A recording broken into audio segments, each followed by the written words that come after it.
öncəsi sərfəli nəticə qazanmaq lazımdır və beləliklə heyətlər artıq təqdim olunur. Gəlin Panathinaikosun heyətindən başlayaq. Hər halda meydan sahiblərinin heyəti daha birinci bizə göstərildi. Adətən məhz belə olur. Qapını 99 Odysseas Vlahodimos qoruyur. 7 Omri Altman, 8 Guillermo Molins, 10 Zeka komandanın kapitanıdır. 78 Usman Kulibali. Komandanın baş məşqçisi Marinos Ozunidis'dir. Beləliklə, hörmətli tamaşaçılar, Qəbələ heyəti qapını Dmitri Bezatosni qoruyur. 3 Əmrə Voyslav Stankovic, 9 Bagali Dabo, 12 Andrew Halliday, 14 Cavid Senov, 15 Vitali Venyudub, 16 Dion Malone, 18 İlqar Qurbanov, 19 Filip Ozovic, 21 David Bultuiz və 28 Stephen Joseph Monros. Qamarqarçıq ilk sıra, amma daha sonra artıq hazırda iri planda gördüyümüz mütəxəssis Monrozu cinaha atdı və dərhalda buna çalışacaq. Həyəcanlıyıq. Gözləyirik. Bu isə Panathinaikos komandasının baş məşqçisidir. Marinos Uzunidis özü də Panathinaikos kişiləri ilə məsləhətləşir və beləliklə Apostolos Nikolaidis stadionunda Panathinaikos Qəbələ qarşılaşması başlayır və təmsilçilərimiz ilk hücuma templi şəkildə irəliatılmağa çalışırlar, amma artıq biz görürük ki, bütün mövqeləri təmsilçimiz bağlaya bilər. Burada Andrew Halliday səhv etdi. Panathinaikos komandasının hücumunu izləyir. Diqqətli olmaq lazımdır. Stanko yaxşı oynadı. Diqqətli olaq. Az qala hesab açılacaqdı. Omri Altman, gənc 23 yaşlı İsrailli futbolçu. Çox yaxşı irələdi, amma son zərbəsi yaxşı ki, dəqiq olmadı. Və biz bir daha eyni halın şahidi oluruq. Qəbələ komandasının ən zəif zonası yenə də müdafiənin önüdür. Bax, o dayaq yarı müdafiəçisi mövqeyindən rəqiblər rahatlıqla hücuma çıxa bilirlər. Biz bunu Yagellonia'da qarşılaşmada dəfələrlə gördük. Ötən mövsümdə də bunun şahidi olurduq. Ümid eləyək ki, bax, bu axırıncı belə bir epizod olsun ki, həmin mövqedə futbolçularımız boşluq yaradırlar. Əks halda artıq Panathinaikos futbolçuları hesabı açacaqlar. Yenə də müdafiə olunmalıdır. Qəbələ və müdafiədən çıxmağa çalışır Cavid Senovla. Əla oynadı Cavid və topu burada özündə saxlasa da əla olardı, amma rəqibin təhlükəli zərbəsinin şahidi oldu. Zeka çox qüvvətli zərbə vurmuşdu. Bezatosla davam etməlidir. Bir daha izləyirik. Yenə də qapıya yaxın mövqedə edilmiş bir səhv və baha başa gələ bilərdi. 10-cu dəqiqə görüşdə. İndi Juan Munuera öz fitini səsləndirəcək. Çox təhlükəli bir nöqtədir. Fit səslənir. Zərbə topu və az qala top qapıdan keçəcəkdir. Əla zərbə alınmışdı və Panathinaikos'un bax, bu cəhdi də çox təhlükəli alınır. Bir daha izləyirik. Top qapı dirəyinə dəymişdi. Çox yaxşı başlayıb meydan sahibləri oyuna. Amma bu təbii ki, hələ start həmlələridir və Qəbələ hələ ki tab gətirir bu həmlələrə. Tədricən təbii ki, komandamızda öz oyunu tapacaq. Bax, bu meydanda vuracağı bir gol nə qədər şablon səsləsə də qeyd edir, 2-yə bərabərdir. Təbii ki. Yenə də Altman topu qəbul edir. Yenə də zərbə vurur, amma top qapı üstündən keçdi. Bu dəfə heç çalınmadı zərbə. 16 dəqiqə ərzində hələ ki Panathinaikos komandası təşəbbüsü əldən vermə niyyəti var. Panathinaikos rahat olmamalıdır ki, Qəbələ hücum etmir. Bura heç-heçə dalıca gəlib. Bax, yenə də təhlükəli vəziyyət yaranır. Qapıya zərbə endirmək mümkündür. İlqar Qurbanov ötürməklə çox davam etdirdi. Ozovic qapıya zərbə! Qapı hesab açılacaqdı. Odysseas Vlahodimos topu dəf edə bildi. Ozovic'in çox təhlükəli zərbəsinin şahidi oldu. 23 yaşlı gənc qapçı komandası Real qoldan xilas edə bildi. Əla zərbə endirmişdi Ozovic. Zeka. Sanjinaha, Kulibali. Hatsiovanis cərəmə meydançasında qapı qarşısına göndərir və çox təəssüf. Top İlqar Qurbanovun əlinə dəyir. Çox təəssüf.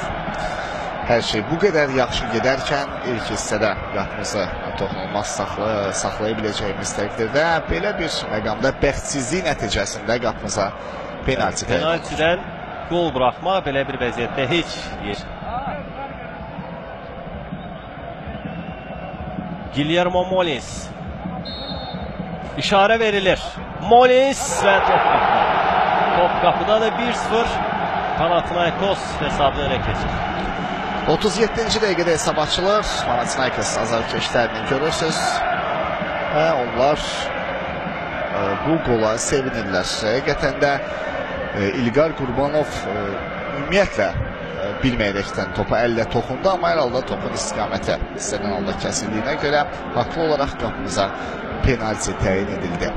Çox təəssüf, Panathinaikos üstün oyun sayəsində hesabı açmır. Yəni bir maraqlı qurulmuş, yaxşı qurulmuş hücumdan sonra hesab açılmadı. Penalti ilə qapımıza top gəlir. Ümidimizi itirməyək, hər şey elə. İrəlidə qarşıda kifayət qədər vaxt var və bir daha qeyd edək ki, Qəbələ komandasının vuracağı bir qol ilk oyun üçün əla bir nəticə olacaq. Yəqinmaniyə də təxminən Hult'a göndərdi, yəni xəttdən oyuna daxil etmək üçün. Heç bir dəqiqə də əlavə olunur Tural və biz görürük ki, artıq ilk hissənin final hissəsi. Təkillə Nurlanın da fikirləri bizim üçün maraqlıdır. Hal-hazırda da oyunun ilk hissənin statistikası bizə göstərilir və biz görürük ki, əslində Panathinaikos'un Bezat Juan Martinez Munueradır və onun səsləndirdiyi Andrew Halliday yenidən Cavidi düşünmüşdü. Bu dəfə də top etkisi və Panathinaikos'un indi hücumunu izləyirik. Giovannis sağ cinahdan ötürmə cərə meydançasına. Stanko toxundu, diqqətli olaq. Bizatosnu əl oynadı. Əhsən Bizatosnu. Yəqinloniya ilə ilk maçda da Bizatosnu'nun belə vacib müdaxilələri var idi. Həqiqətən də çox təhlükəli bir vəziyyət idi. Əla oynar qapçımız. Hakimi fikrincə. Bu isə bir qədər əvvəlki epizodun təkrarı fərqli rakursdan. Uzaq küncü yaxşı bağladı. Hər halda rəqibin də oyununu yavaş-yavaş öyrənir Ukraynalı mütəxəssis. Hər halda oyundan sonra açıqlamalar maraqlı olacaq. David Bultuis ötürmə çərəmin aşağısı uzaq küncə zərbə lazım idi. Burada topu qapıya göndərmək lazım idi, amma çox təəssüf. Dion Malone bunu edə bilmədi. Hələ ki oyuna alınmır.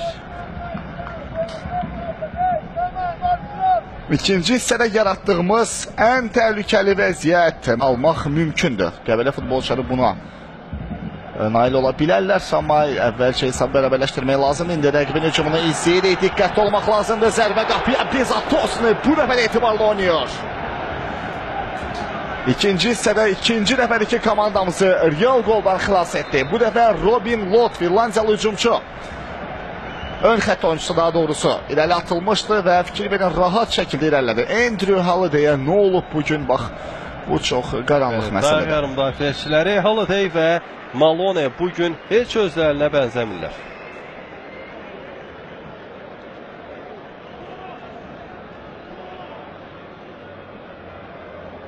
Tək qalmışdı 3 ucaboy Panathinaikos oyuncusuna qarşı. İlqar Qurbanov meydana qayıtmağa hazırdır, amma hələ ki hakim ona icazə vermir. Yalnız indi bu icazəni verdi. Bir qədər əvvəlki epizodun təkində. Yenidən Cavid Qəbələ hücumda da indi sol şahta Bagali Dabo gözləyir. Cavid isə topu onu ötürmədi. Bəlkə də düz etdiyi bir qədər onun irəli çıxmasını gözlədi. Ötürmə Andrew Halliday istiqamətində isə bu bərabərləşir. Bonduros! Top qapı dirəyinə deyir. Amma offside da var idi. Top qapı dirəyinə deyir və Qəbələ komandası hesabı bərabərləşdirmək üçün əla bir imkan qazanmışdı. Fikrimcə, yan xətt hakimdə bayrağını bir daha izləyək. Var idi. Sol ayağı öndə idi. Luciano. Lot, Luciano, Stankovic. Lot zərbə endirir. Qapı direği və yenə son anda Bulteis topu meydandan çıxarır. Daha bir təhlükəli vəziyyət. Lot isə təzyiqi artırır yenə də. Həmin o dəyişikliklərdən sonra xüsusilə.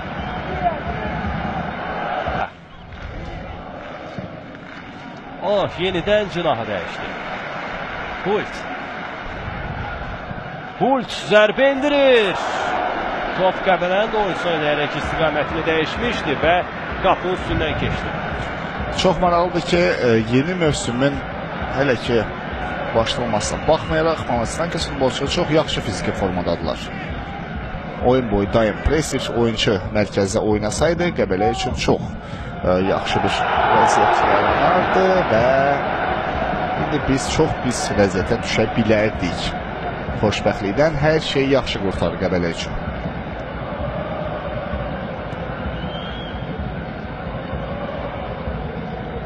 Çox ümid edirəm ki, bu qat istədiyi kimi uzaqlaşdıra bilmədi.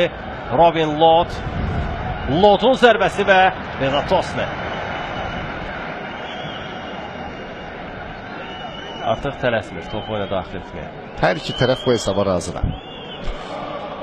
Artıq oyun yekunlaşır. Deməzdik ki, Qəbələ pis oynadı. Sadəcə olaraq Panathinaikos çox yaxşı oyun sərgilədi bugün və Qəbələyə oynamaq imkanı yaratmadı istədiyi kimi. Ozoviç indi bir rəqbini keçir, ikincində keçir, ötürməsi, oyundan kənar vəziyyət yoxdur. Famusa Kone irəliyir, Kone hələ ki tələsmir, Famusa Kone geri oynadı. Ozoviç, yaxşı zərbə lazımdır. Ozoviç, zərbə uzaq küncə yaxşı alınmışdı, amma müdafiəçilər topu uzaqlaşdırır. İmkan vermir hakim küncdən. İmkan vermir Munoyerə. Dərhal Günaftini səsləndirdi. Ozoviç də buna görə öz narazılığını bildirir hakimə. Hər halda qarşılaşma yekunlaşır. Panathinaikos penaltidən vurduğu qolla minimal hesabla qələbə qazanır. Amma hələ bunun cavab matçı da var.